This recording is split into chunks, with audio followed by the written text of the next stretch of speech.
문산 파주 지역이 뜬다고 그럽니다. 정상회담 이후에. 그래서 그런지 그 어떤 분이 그런 얘기를 들었습니다. 요즘에 문산 파주 지역에 즐거운 날들을 보내고 있다. 마음 한 구석에선 그런데 좀 씁쓸하다. 어르신들이 하는 얘기입니다. 이전에는 명절 때만 얼굴 잠깐 볼 정도였었는데 요즘은 주말마다 두 아들이 그냥 계속 애들까지 데리고 선물까지 한 짐씩 가지고 온다고 그럽니다. 왜 그런가 했더니 그쪽이 뜨니까 개발될 거고, 개발되면 보상금이 나올 거고, 보상금이 나오면 뭔가 좀 떨어질 것 있을 것 같아서 그래서 온다고 그래요. 여러분, 이 시대에 효도가 떡고물 효도 그런 게 있답니다. 떡고물 효도, 억지 효도, 속보이는 효도 이런 것도 있다고 합니다. 사랑하는 성도 여러분, 무엇보다도 우리 모두는 정말 진심에 어리는 효도를 할 수 있기를 주의 이름으로 축원합니다. 5월은 가정의 달입니다. 그래서 5월 달에 어린이날, 어버이날, 스승의 날, 부부의 날, 성년의 날, 가족을 생각하고 가족에 대해 사랑을 행동해보자. 그런 의미에서 아마도 5월에 집중적으로 그런 날들을 놓은 것 같습니다. 오늘은 어버이 주일이죠. 우리가 이 땅에 생명을 갖고 태어났습니다. 창조주 하나님께서 부모님의 사랑을 열매로 우리의 생명을 이 땅에 보내주셨습니다. 세상의 모든 사람들은 부모를 통해서 이 땅에 존재하게 됩니다. 그래서 부모님에 대한 존경과 효도는 모든 사람들의 윤리와 도덕의 기본입니다. 우리나라에서 효가 모든 삶의 기본적인 윤리라고 합니다. 연세가 많아지면 세 가지가 없어진다고 합니다. 첫째는 건강, 둘째는 일, 그와 함께 따라오는 돈, 세 번째는 친구도 없어진다고 그래요. 셰익스피어의 희곡 좋을 대로라고 하는 희곡이 있습니다. 거기 2막에 보면 사람을 인생을 7단계로 나눠 놓습니다. 첫째 단계는 엄마 품에서 울고 보채는 유아기, 둘째 단계는 달팽이처럼 억지로 학교에 가는 어린 학생기, 셋째 단계는 뜨거운 용광로처럼 사랑하는 연인 시기, 넷째 단계는 엉뚱한 맹세라고 명예욕에 사로잡혀서 싸우기를 잘하는 병정의 시기, 그리고 다섯째 단계는 다섯 단계 뿔룩해진 배, 눈빛만 위험 있고 그럴싸한 격언으로 남을 판단하는 재판관의 시기, 그리고 여섯 번째 단계는 남자다움 굵은 목소리 자신이 사라지고 마음 떨리는 비실비실 시대, 그리고 일곱째 단계는 제2의 유년기, 그래가지고 아무것도 없어요. 이빨도 빠지고요, 맛도 꿈도 아무것도 없는 제2의 유년기에 들어간다고 그럽니다. 여러분, 여러분의 아버님 상은 어떻습니까? 아버님의 존재를 평가를 하는 만큼 우리가 평가된다는 걸 아십니까? 아버님의 평가를 격상시키면 나도 격상되고, 격하시키면 나도 격하되는 것입니다. 아버지의 이미지가 최근에 형편없이 땅에 떨어지고 말았습니다. 믿거나 말거나 그건 사실입니다. 그런데 여러분, 아버지의 이미지에서 우리는 공의와 선과 질서를 배웁니다. 어머니의 이미지 속에서 사랑과 은혜와 자비를 배우게 됩니다. 이렇게 배워서 한평생을 그 배운 대로 살아가는 것입니다. 여기에 운명이 결정된다고 해도 과언이 아닙니다. 이미 우리 가운데는 부모님이 안 계신 분도 계실 것입니다. 엄마 아빠라고 하는 말만 들어도 가슴이 설레이는 분도 있고 답답해 오는 사람도 있을 것입니다. 생각하기도 싫은 부모도 있고 말만 들어도 가슴에 고통이 드는 그런 사람들도 없지 않아 있을 것입니다. 그러나 오늘 말씀을 통해서 나의 생명의 뿌리인 육신의 부모에 대해서 하나님이 어떤 마음을 주시려는지 기대할 수 있기를 주의 이름으로 축원합니다. 여러분, 우리의 생각보다 앞서야 될 게 하나님의 말씀입니다. 하나님의 말씀에 우리의 생각을 맡겨야 됩니다. 그래야 예배가 예배되고 말씀이 말씀으로 우리 속에 나타나게 되는 것입니다. 오늘 이 시간에 말씀에 우리의 생각을 맡기는 귀한 시간이 되기를 주의 이름으로 축원합니다. 그뿐 아니라 이 시간 아무도 알아주지 않는 부모님의 삶을 오래 살고 계신 분들께서는, 존귀하신 여러 부모님들께서는 하나님의 크신 위로가 있기를 주의 이름으로 축원합니다. 할렐루야. 1절을 보겠습니다. 시작. 자녀들아, 주 안에서 너희에게 순종하라. 이것이 옳으니라. 너희 부모에게 순종하라. 이것이 옳으니라. 성경에서는 부모에게 순종해라, 공경해라, 효도해라 그렇게 말합니다. 그런데 이것이 옳으니라. 옳으니라. 여기 옳다라고 하는 것의 원어의 뜻은 선이 아니고 의입니다. 다시 말하면 효는 선이나 공로가 아닙니다. 효는 덕이 아닙니다. 기본이라고 하는 것입니다. 마땅히 해야 될 일이라고 하는 것입니다. 사랑하는 성도 여러분, 부모 섬기는 일을 굉장한 일처럼 생각하는 것은 근본적으로 잘못된 것입니다. 효는 평균 수준입니다. 수평의 수준입니다. 마땅히 그래야 하고 합리적이고 타당하고 당연한 것입니다. 이것이 성경에서는 계명으로 우리에게 나타나고 있습니다. 사랑하는 성도 여러분, 계명 그러면 10계명을 얘기하잖아요. 1부터 4번째까지 계명은 하나님에 대한 계명이잖아요. 그리고 5부터 10번째까지는 인간과의 관계에 대한 계명입니다. 그런데 그 가운데다 딱 놓은 게 하나님과 인간과의 계명 가운데 넣는 게 5번째 계명, 내 부모를 공경하라라고 하는 겁니다. 왜 거기다 배열했을까요? 1부터 4번까지 계명을 잘 지키는가를 보려면 부모에게 공경하느냐 안 하느냐를 보면 안다는 거예요. 그리고 나머지 5가지 계명, 이 사람과의 계명은 부모를 공경하는 사람에게는 전혀 저촉될 게 없다는 얘기입니다. 그러므로 사랑하는 성도 여러분, 내 부모를 공경하라고 하는 하나님의 명령에 순종하기를 주님의 이름으로 축원합니다. 계명은 하나님의 뜻입니다. 하나님의 의중에 있는 뜻과 섭리와 깊은 마음이 거기에 있습니다. 사람에게 이렇게 하라고 원하시는 것이고, 이렇게 하도록 섭리하고 인도하고 때로는 심판하는 것이 계명입니다. 계명은 하나님의 명령이므로 선택의 여지가 없습니다. 해도 되고 안 해도 되는 게 아닙니다. 때로는 동물에게도 효가 있고 사랑이 있다고 말합니다. 동물도 있습니다. 예를 들면 모성애도 있고요, 이성애도 있고요, 종족애도 거기에 있습니다. 전문가들에 의하면 모성애가 가장 강한 것은 곰이라고 그럽니다. 그런가 하면 동족애가 가장 강한 것은 벌 종류라고 그럽니다. 그렇다면 동물적인 사랑과 인간의 사랑은 어떻게 구분합니까? 진화론자들이나 유물론자들은 사람들이 이것을 구분하지 못하게 만듭니다. 그래서 토마스 헉슬레이라고 하는 진화론자는 사랑도 종족 번식의 발로다, 이렇게만 얘기합니다. 사람의 사랑조차도 그렇게 얘기하는 거예요.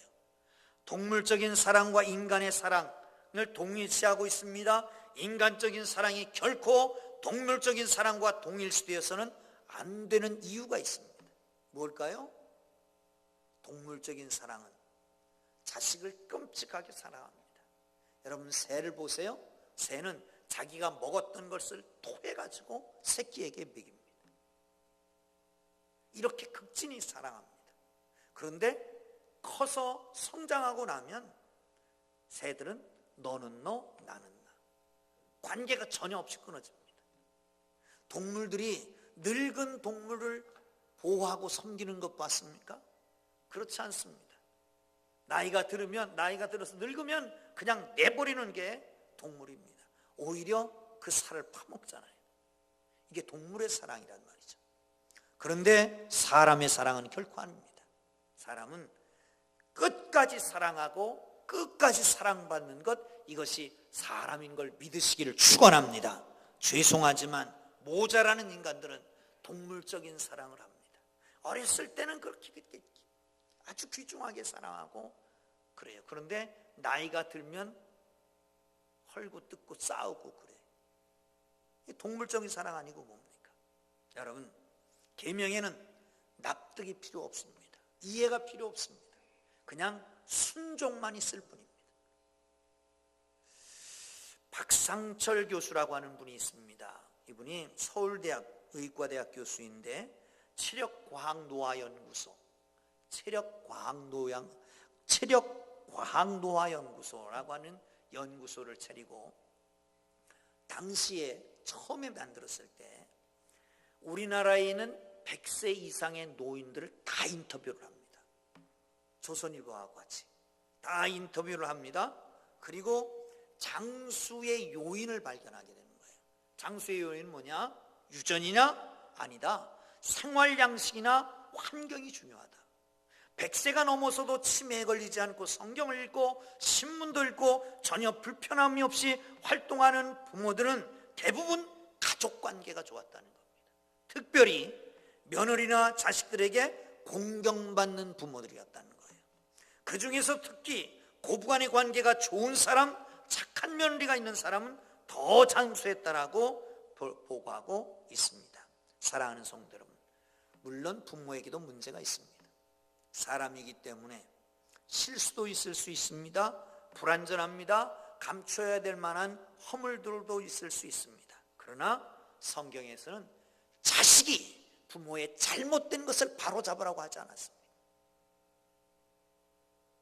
자식이 부모의 잘못된 것을 바로잡으려고 하니까 문제라니까요. 사랑하는 성도 여러분, 성경에서는 뭐라고 했어요?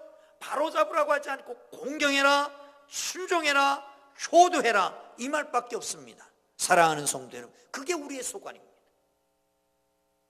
그게 자녀가 부모를 공경하고 자랑스러워하고 기뻐하는 것, 아름다운 일입니다. 여러분, 부모와 자녀는 세상에 태어나서 처음 맺은 관계입니다. 그런데 그냥 내버려둬 봤어요. 죽을까요? 살까요? 진자리 마른 자리 갈아뉘고 3년 동안 먹이고 입히고, 요즘은 애들 그 아이들 키우는 게 요란스럽습니다. 뭐 이유식을 만드는데 뭐 이유식을 별의별 이유식을 다 만들어 먹이고 그러더라고. 근데 옛날엔 그렇게 안 했어요. 그냥 다 입으로 꼭꼭 씹어서 그러고 먹였잖아요. 그거 받아 먹고 살았잖아. 그거 아십니까? 그런데 이제 와서 부모가 어쩌다느니 말할 권리가 없습니다.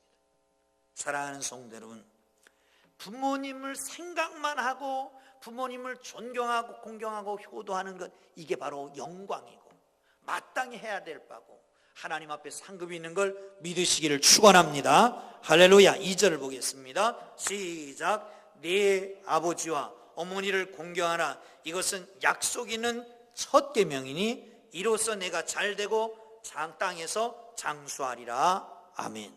부모를 공경하면 약속이 있어요. 축복이 있단 말이죠.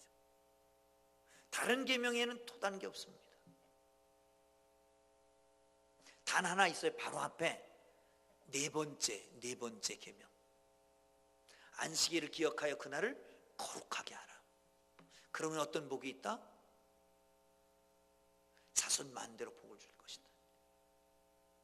사랑하는 성도 여러분, 또 하나의 약속이 있습니다. 땅에서 잘되고 형통하고 장수하는 복, 그건 어디 있습니까? 부모를 공경하는 겁니다. 자, 여러분, 여기서 기억할 게 있습니다. 부모를 공경하면 축복을 누구에게 받아요? 부모를 공경하면 부모님이 거기에 대한 대가를 주는 게 아니에요. 종종 여기에서 우리는 착각을 하고 있습니다. 부모에게 잘하면 부모 유산 중에 많은 물량을 내게 주겠지. 아니에요. 부모에게 공경하면 그 약속은, 그 계명은 하나님의 계명, 하나님의 약속이기 때문에 하나님이 복을 주시는 거예요. 할렐루야, 할렐루야. 사랑하는 성도 여러분, 그러기 때문에 부모가 주시는 유산 별거 아닙니다. 하나님이 주셔야 큰 복을 주시지. 할렐루야. 사랑하는 성도 여러분, 우리 주님께서 분명히 명령하셨습니다.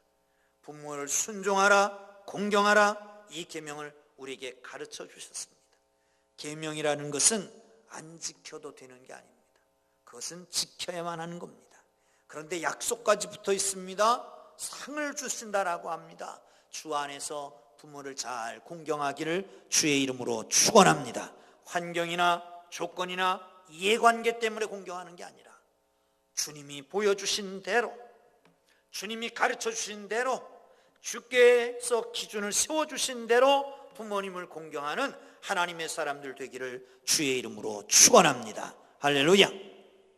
부모님만 섬기는 것이 아니라 그 신앙의 삶 속에서 그대로 이루어져서 부모님을 공경하는 신앙생활이 될 수 있기를 주의 이름으로 축원합니다. 축원합니다. 마틴 루터는 4가지 부모를 얘기했습니다. 첫째 부모는 나를 낳아주시고 길러주신 부모. 이것은 객관적인 부모님을 말합니다. 또한 둘째로 부모는 선생님을 부모라고 그랬습니다. 지적으로 나를 가르쳐주고 그리고 나에게 영향력을 주셔서 어릴 때부터 가르쳐주신 모든 선생님들이 부모다. 그리고 셋째로 영적인 부모가 있는데 목사다, 그렇게 말했습니다. 복음적으로 영적으로 나를 먹여주신 분이기 때문에, 나를 돌보아 주시는 분이기 때문에, 나를 키워주신 분이기 때문에, 그래서 캐토릭에서는 신부를 father 그렇게 합니다. 아버지 그렇게 부르는 겁니다. 마지막 또 하나의 부모가 있는데 왕이 부모다, 그렇게 얘기합니다. 왕. 당시에는 왕정시대였기 때문에 왕이 부모다, 이렇게 얘기합니다. 여러분, 약속 있는 계명입니다. 그런데 순종하는 대로, 공경하는 대로, 효도하는 대로 약속을 주신다는 거예요.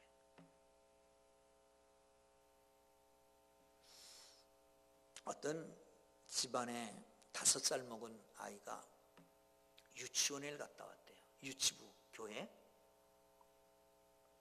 유치부를 갔다 오더니 뭘 중얼중얼 그러더래. 그래서 뭐 하나 들어봤더니 10계명을 외우고 있는 거예요. 근데 10계명을 외우면 자세히 들어봤더니 5번째 계명이 좀 이상하더래.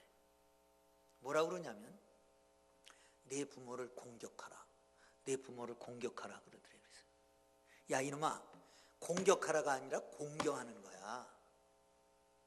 아빠, 그러면 공격하고 공경하고 뭐가 달라요? 공경이라고 하는 것은 아빠 말씀 잘 듣고 그리고 순종하는 게 공경이란다. 그럼 공격은 아빠한테 덤비고 말을 안 듣는 것, 그걸 공경이라고 그래. 그랬더니 아이가 뭐라고 그런 줄 알아요? 아빠는 왜 할아버지한테 공경하지 않고 공격해요? 그러더래. 여러분, 심은 대로 거두는 겁니다. 왕대밭에 왕대나고 쫄대밭에 쫄대난다는 말이 있어요.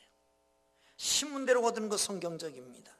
사랑하는 성도 여러분, 효하면 장수와 땅에서 잘 되는 복이 있는 걸 믿으시기를 축원합니다. 여러분, 잘 아는 얘기 가운데 그런 거 있잖아요. 아주 옛날에 한양에서 개성으로 임금님이 행차를 하십니다. 그런데 오랫동안 병석에 누워있던 어머니가 그 얘기를 들었어요. 얘야, 백성이 돼가지고 나라님이 가신다는데 나라님 얼굴을 뵈러 가야지. 그건 백성의 도리가 아니란다. 그러니까 어떻게 알겠어요? 그 어머니, 노 어머니를 모시고 그리고 임금님이 행차하시는 그 길목에 서 있습니다. 사람들이 너무 많이 모여갖고 어떻게 할 길이 없는 거예요. 그래서 뒤에서 틀고 무등을 태우고 이렇게 들어 올렸더니 임금님 지나가시다가 본 거예요. 그래서 불렀습니다. 자초지종 물어봤어요. 이래서 왔습니다. 그랬더니 그냥 그 자리에서 상급을 내렸습니다.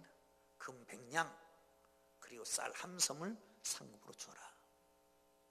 이 얘기를 들었네. 누가? 부여자님이. 억지로 지 어머니를 그냥 끌고 나와서 들쳐업고 그리고 그 길목에 서 있다가 지나가는 임금님이니까 일부러 막 들어올리느라고 애를 쓰고 낑낑거리고. 근데 봤어요. 부르더니 다짜고짜 이 사람에게도 상급을 줘라. 금 100냥 쌀 한 섬. 동네 사람이 다 알잖아요. 이 사람 동네 사람이 다 아는 쌍놈입니다. 아주 불효자입니다. 뭐라고 그랬다고요? 효도는 흉내내는 것만으로도 괜찮다. 효도는 흉내라도 내는 겁니다. 사랑하는 성도 여러분, 하나님을 섬기고 공경하고 그리고 효도를 다해서 하나님이 주시는 놀라운 축복이 여러분 속에 있기를 주의 이름으로 축원합니다. 할렐루야. 할렐루야. 마지막으로 디모데후서 3장 1절에서 2절까지 보겠습니다. 시작. 너는 이것을 알라. 말세에 고통하는 때가 이르러 사람들이 자기를 사랑하며 돈을 사랑하며 자랑하며 교만하며 비방하며 부모를 거역하며 감사하지 아니하며 거룩하지 아니하며. 이게 말세의 징조라는 거예요. 말세에 어떻다고요? 부모를 거역하고 감사하지 않는다는 거예요. 여러분, 때가 있습니다. 때가. 특별히 효도라고 하는 것은 때가 있습니다. 부모님 언제나 내 곁에 계시는 게 아니잖아요. 언젠가는 가실 겁니다. 그런 말이 있습니다. 수욕정이 풍부지요 자욕양이 친부되라. 나무가 고요하고자 하지만 바람이 그치지 않고, 자식이 부모를 봉양하고자 하지만 부모가 기다려주지 않는다라고 하는 이야기죠. 여러분, 부모님께서 돌아가시면 효도하고 싶어도 할 수가 없습니다.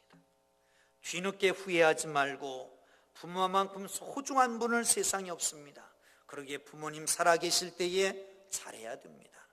부모님보다 소중하고 아름다운 분이 없다는 것을 깨닫고 부모에게 순종을 다하는 하나님의 사람들 되기를 주의 이름으로 축원합니다. 시대가 악합니다. 효라고 하는 게 이 땅에 없어져 가고 있습니다. 여러분,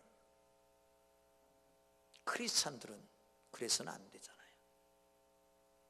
효를 다해야 됩니다. 해가 가면서 철이 들면서 어버이 주일이 되면 머리에 자꾸 되뇌이는 사건이 있습니다. 군에 입대한 지 2년 지났을 때입니다. 1977년 늦봄에 폐결핵으로 군인 마산 통합병원에 입원을 하게 됩니다. 아침에 일어나면 각혈로 어느 때는 침상 시트가 전체가 피로 물들어 있었습니다. 전에는 감히 아버님 앞에서 한마디도 말하지 못했던 제가 용기를 내서 장문의 편지를 씁니다. 아버님 전 상백시 불초 소생 졸필 들어 문안 올립니다. 기체후 일양 만강하옵시며. 내용은 군생활 중에서 얻은 질병과 투병하는 상황입니다. 그리고 마산통합병원, 제가 입원했던 병원이 구병동에 있는데 옆자리에서 죽어가는 사람들이 있었던 것까지도 썼습니다. 그야말로 죽음과의 거리는 한 걸음밖에 되지 않습니다. 그리고 맨 마지막에 간곡히 당부하는 글을 올렸습니다. 아버님께서 이제라도 교회에 나가셔서 예수 믿으시고 구원받으시고 불초소생을 위해 기도하시면 하나님께서 불초소생을 소생시켜 주실 것 같습니다. 부디 마지막으로 원하오니 예수 믿으세요. 얼마 후 편지 한 통이 날라왔습니다. 동생의 편지였습니다. 형, 어느 날, 그러니까 형에게서 편지를 받으시고 난 다음 주일날 아침 일찍 일어나시더니 의관을 갖추시고 앉아 계셔서 어디를 외출하시느냐 하고 무심코 교회 가려고 나서는데 뒤에서 아버님의 카랑카랑한 목소리는 어디 가고 부드러운 음성으로, 한불 꺾일 것 같은 음성으로 얘야 나도 같이 가자 하시더라는 것입니다.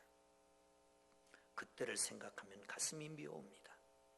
참으로 대쪽 같으신 고드신 분, 당신의 의지를 조금도 굽히지 않으셨던 분께서 얼마나 힘들게 그 의지를 굽히시고 한 번도 가보지 않은 그 길을 힘들게 가셨을까? 어찌 그 높은 교회 문턱을 넘으셨을까? 그리고 얼마 후에 편지 한 통이 왔습니다. 이놈아, 살아야 효자니라. 병원서 하라는 대로 하고 치료 잘 받고 하나님께 기도하고 어떻게 해서라도 살아라. 그래야 효자니라. 그래서 나는 살았습니다. 그러나 이제 순종해 보려고 해도 그 카랑카랑한 목소리가 들리질 않습니다. 이제 효도해 보려고 해도 그분이 안 계십니다. 여러분, 살아야 효자입니다. 건강해야 효자입니다. 건강하게 생활하고 부모님께 근심 끼쳐드리지 않는 것이 효도입니다. 하나님은 말씀합니다. 주 안에서 순종하라. 이것이 옳으니라. 약속이는 첫 계명이니라. 타당한 말, 마땅히 해야 될 일입니다. 여러분, 기회 있을 때 후회하지 말고 할 수 있는 대로 효도하고 후회하지 않기를 바랍니다. 기도하겠습니다.